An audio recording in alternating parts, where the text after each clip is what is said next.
Bonjour à tous. Lors de cette vidéo, nous allons déclarer notre bloc PID et nous allons paramétrer notre bloc PID sur machine expert basique.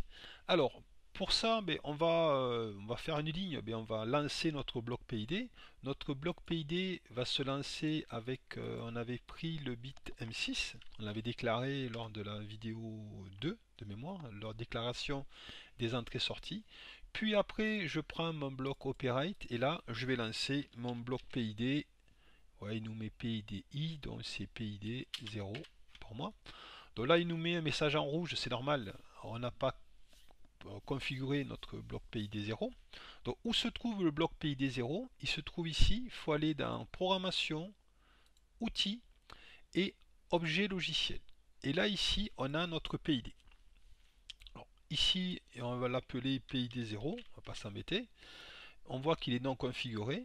Donc je clique sur les trois petits points. Et là, j'ai l'assistant PID 0. Alors, je trouve ça plus compliqué que TIA Portal. Il y a beaucoup de choses qu'il faut mettre. Si on ne les met pas, ça ne fonctionne pas. Je trouve sur Machine Expert Basique, c'est beaucoup moins simple que TIA Portal. Enfin, c'est un point de vue personnel. Donc ici, on a l'onglet général. On va voir tous les onglets. On a l'onglet général, alors on a le type, donc on choisit soit du PID, donc c'est-à-dire que si on a les valeurs sont connues du paramètre proportionnel intégral dérivé, ça va lancer le PID, le bloc PID. Si ici on choisit ça, on a l'auto-tuning AT plus PID, ça veut dire qu'à chaque fois, à chaque démarrage, l'automate va lancer un auto-tuning, donc ça va trouver les valeurs de KP, TI, TD, PID, et après ça va passer en PID. Si on lance l'autotuning, bon, bien sûr, ça va lancer l'autotuning, puis après, ça va s'arrêter. Et après, la solution, l'autre solution, c'est le mot, adresse de mot. Alors nous, on avait pris, c'était MW204. Donc ici, en fonction de l'état du mot, si le mot est à 0, eh bien, c'est désactivé. Le mot est à 1, on va lancer PID. Le mot est à 2, on va lancer l'autotuning, puis après le PID. Le mot est à 3, on va lancer l'autotuning. Et si le mot est à 4, ça n'apparaît pas ici. Le mot NW204 est égal à 4, ça va lancer simplement le correcteur PI. On ne lance pas le PID. C'est vrai que toujours la dérivée est difficile à régler chaque fois, je trouve. Donc ici, c'est important à cocher ça, c'est très important, c'est l'état du PID. Moi j'ai pris MW200, voilà.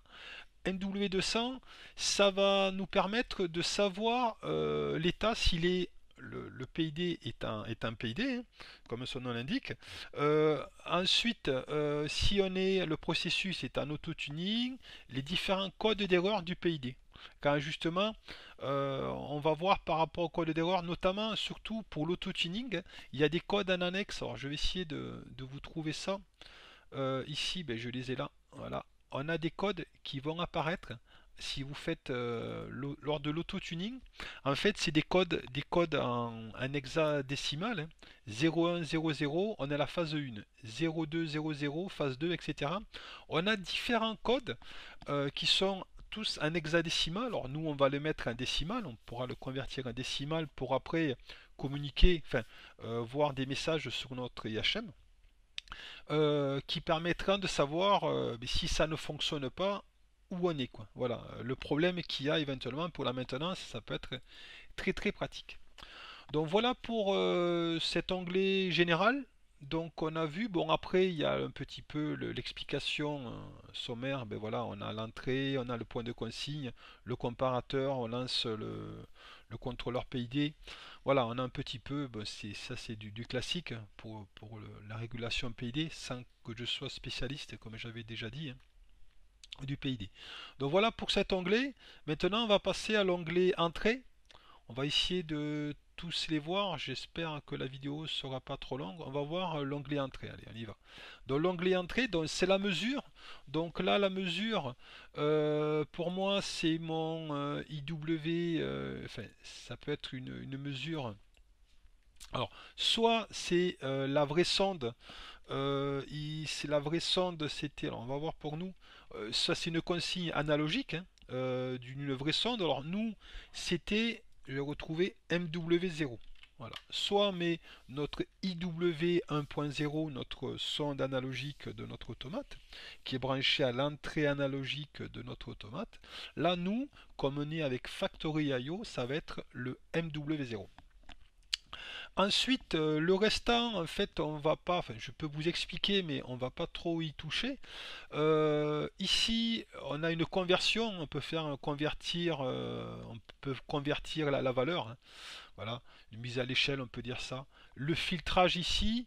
Ensuite, ici, les alarmes. Bon, on peut créer différentes alarmes, valeur mini, valeur maxi, pour qu'on soit dans la plage. Enfin, franchement, je ne l'ai pas utilisé. On va accélérer. On va plutôt passer à la suite et ça va être plus intéressant, je pense. Donc ici le PID, donc ça c'est notre consigne. Donc ici notre consigne, notre point de consigne, nous c'est MW3. Hein. On avait MW2, si on l'a fait avec Factory.io, c'était MW2. Nous depuis notre IHM, ça va être MW3. Donc ensuite, ici, c'est très important, c'est les valeurs de KP, TI, TD, donc c'est les valeurs du paramètre proportionnel intégral dérivé. On avait décidé, c'était MW100. Si on met pas ça, ben, ça va pas le faire. Hein. Donc ici, quand l'automate va lancer l'auto-tuning, ben, ça va nous mettre les valeurs dans MW100, 101, 102. Normalement, ça va le trouver tout seul. Enfin, ça va les remplir, les compléter. Ici, le temps d'échantillonnage, j'ai pris 100 millisecondes. Alors, sous la doc, il y a l'explication de période d'échantillonnage, comment la trouver, la période d'échantillonnage, pardon, et je trouve que c'est pas très bien expliqué. Voilà, à titre perso. Ensuite, le PID, on est bien comme ça. Qu'est-ce que je peux vous... Non, c'est tout. PID, non, type de correcteur automatique. On a fait le tour là-dessus. Ben voilà, c'est bon. Ici, on va lancer sur l'onglet AT. Alors l'AT aussi, voilà, j'ai pas mal galéré pour y arriver, hein, le mode AT. Donc le mode auto-tuning, on y va. On va lancer, est-ce qu'on fait l'autoréglage? Oui. Alors si on fait le mode autoréglage, l'auto-tuning, il faut obligatoirement mettre le bit AT trigger. Sinon, ça ne fonctionnera pas. Nous, on l'avait déclaré avant, M5 c'était. Donc à chaque front descendant de ce M5, hein, ça va lancer l'auto-tuning. Parce que ici, j'ai mis mode autoréglage. Donc la plage ici, on peut mettre des valeurs mini maxi. Et ici, on a l'auto-tuning, enfin l'AT dynamique, donc moyen, lent, rapide. On peut choisir l'auto-tuning. On peut choisir, voilà, si on le met rapide et moyen, lent, ou via un mot. Hein, on met un mot ici, MW quelque chose, et on pourra choisir s'il a 0, 1, 2. On pourra savoir si c'est rapide, lent, rapide, moyen ou lent. Voilà. Voilà pour ça, bon, on va s'arrêter là. Pour ça, les explications, il n'y a pas trop d'autres choses à dire. À la limite, je vais le mettre à moyen, comme ça, on va voir ça. Ici, la sortie. Donc, les sorties, qu'est-ce qu'on va mettre ici? Les sorties, alors que je remémore tout ça, vous voyez, il y a beaucoup de choses à savoir. Ici, soit c'est les actions inverses directes. Alors nous, on avait choisi un bit, hein. Donc en fonction du bit M98 de mémoire, d'après mes notes. En fonction de M98, on va voir si l'action est inverse ou directe. Souvent c'est inverse. Les limites, bon, les limites, c'est tout. Les limites, je l'explique pas, c'est expliqué dans l'explication, enfin, dans le LED, mais pareil, je trouve pas ça très clair. Et ensuite ici, ben, on a notre sortie analogique. Alors, sur un vrai automate, si on aurait un vrai process industriel, on lancerait notre sortie analogique, notre QW 1.0 par exemple, pour nous, notre sortie analogique, c'est notre vanne de remplissage, donc c'est MW20 sur Factory.io. Ben voilà, donc on a fini de 10 minutes. Je pensais que ce serait plus long, mais c'est parfait. Là, ici, on a fini et regardez, PID 0, il est activé, donc ça veut dire que notre PID est paramétré. Maintenant, on va voir si ça fonctionne.